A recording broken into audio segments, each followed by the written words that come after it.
For many of us, when the lockdown began, there was nowhere to go but online. The pandemic drastically affected the way we work and how we interact with others. Changes that would have taken years have been implemented in just days. But will we ever change back? What does the crisis tell us about the future of work? So the coronavirus pandemic has had a massive impact on the world of work. It's seen millions of people lose their jobs as industries were obliterated and businesses closed their doors. But for many of those lucky enough to remain employed, it's revolutionised the way they operate. The way to work is one of the few things that hasn't changed. But for Thomas Loser-Müller, this morning is just like starting over. It's really the first time in 3 months I've been in the office. I've worked from home the whole time. In the past, the management consultant was always on the go, in the office or visiting clients. Since the virus, though, many workplaces at Ernst & Young have become restricted areas.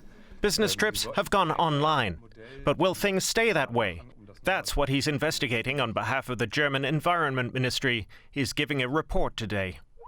The coronavirus measures and countermeasures have forced changes to behavior and routine that many people find positive. That's why things will stay that way permanently. In the long term, according to his study, the number of business trips will probably decrease by 30% compared to the time before the pandemic, and traffic in general by at least 8%. When the lockdown began in March, Germany experienced a forced digitalization that would otherwise have taken years. Data traffic jumped by 10% that month, more than in a year. Working digitally from home was a huge effort for many authorities and companies, but suddenly became the norm. But it wasn't all good news for Svenja Schulze's Environment Ministry, which also says digitalization threatens the climate. The surge we've seen in data traffic is just a sign of more to come. I'm not one of those who says streaming will replace flying. On the contrary. Still, we have to make progress in all these areas if we really want to meet our climate goals. Powering the internet is already producing 800 million tons of CO2 emissions worldwide each year. That's about as much as all of Germany or worldwide air traffic before the crisis. But the overall environmental balance of the coronavirus period has been positive. And that can teach us something about upcoming crises, says sociologist Harald Welzer. What it all shows us is that change is possible much faster than we have in normal politics, where there are always opposing sides. Whenever you might think nothing works. But then you can see you can get things done, if there's a lot of political will. Only in one area have things taken an environmental step backwards in Germany. While public transport remains as empty in many places as it was at the beginning of the crisis, roads have filled up with private cars. For fear of infection, people are driving more often, as much as before the crisis. Let's speak to Philip Fry, who's part of the Digital Technologies and Social Change Research Group at the Institute for Technology Assessment and Systems Analysis in Karlsruhe here in Germany. Thanks for joining us. So, are the changes we've seen in working during the coronavirus pandemic a good approach for the long term? Well, I would be hesitant to get too excited about the current changes as they come at a terrible cost. But generally speaking, I would say, for instance, the reduction in commuting hours or the reduction of business trips is certainly something that is welcome news to me.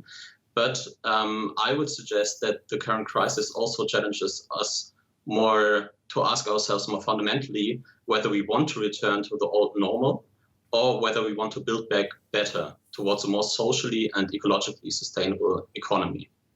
You talked about shorter work times. You've done research into this and you came up with a figure of around 20 hours as potentially an ideal working week. That would be a huge reduction for many full-time workers around the world. What's the thinking behind that? How do you make that work?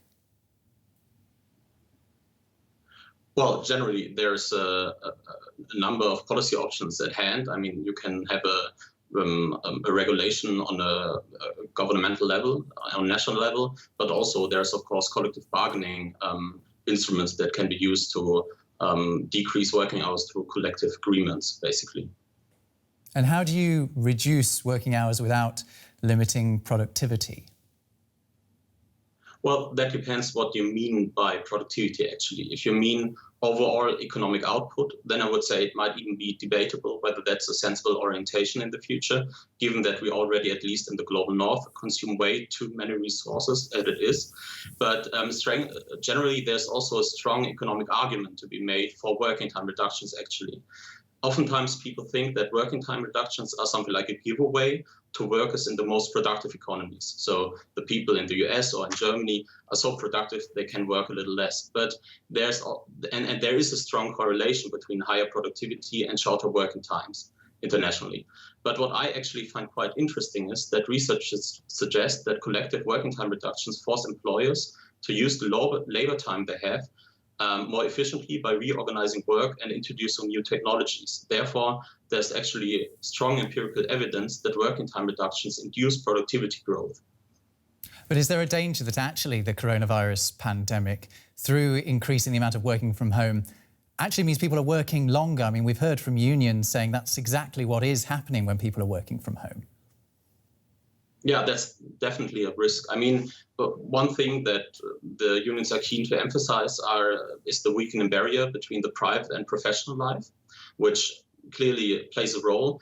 But I would say there's also a more general threat because governments worldwide are facing immense pressure from employer associations to weaken existing labor regulations. And I think also individual workers faced with the looming unemployment crisis actually want to show that they are dependable workers and they want to save some money, so they work longer hours.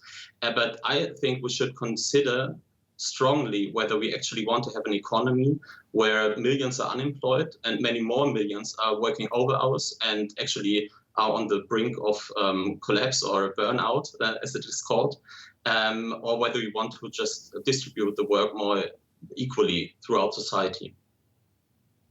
Philip Fry from the Institute for Technology Assessment and Systems Analysis in Karlsruhe.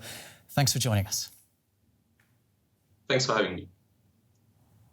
Well, now is the part of the programme where you get to ask the questions to our science correspondent, Derek Williams. What percentage of the population has been infected in the United States? The number of confirmed cases of COVID-19 in the U.S. at the moment stands at over 2.5 million, and the daily count is trending upwards. Around 40,000 new cases join them every day. Then last week, the director of the country's Centers for Disease Control hazarded a guess at a statistic that lots of experts have been trying to pin down ever since this pandemic began. The number of people who get the disease that are never listed as confirmed cases. Healthcare officials in the U.S. now believe that only around 1 in 10 people in the U.S. who contract COVID-19 are ever actually counted. Now, I think that we can view that as a pretty rough estimate, but even if it is just in the ballpark, it would mean around 20 million Americans have or have already had the disease. Is it true that people in the O-positive blood group are resistant to COVID-19? It's grown pretty clear that blood type plays a role in whether or not you might contract COVID-19. Several independent studies have linked the blood group O, both positive and negative, with resistance to acquiring the virus and also to less severe outcomes. One of the studies says people with type O are only 65% as likely to be infected as others. It's not yet clear exactly why, but since the genes that determine blood type affect surface structures on cells, that could be playing a preventive role. And less severe outcomes in people from the blood group O might also be tied to the risk of developing blood clots, which is different from blood type to blood type. Can you get COVID-19 and the flu at the same time? Yes, people have tested positive for both at the same time, although from the limited information we have, it doesn't appear to happen very often. When it does, doctors refer to the two diseases as co-infections. We also don't have much information on what that kind of double whammy might mean for the patient, but it seems clear that having both respiratory diseases at the same time would be a pretty unpromising state of affairs. And when we know more, it might turn out to be more common than we think. When doctors start testing for both diseases at once on a wide scale, we might discover that. That's just one more reason why it's important for as many people as possible to get a flu shot before the onset of flu season this fall. Our science correspondent, Derek Williams. Now, for business people dealing with a client overseas, sometimes a video conference simply won't do. Well, for those who simply must fly, they can at least get tested for coronavirus during their trip. Germany's first airport-based test centre has just opened in Frankfurt. Biotech company Centogene is running it in cooperation with airline Lufthansa and the airport itself. Tests are voluntary and have to be paid for by the traveller themselves. The people behind it have called it a blueprint for the new normal of air travel.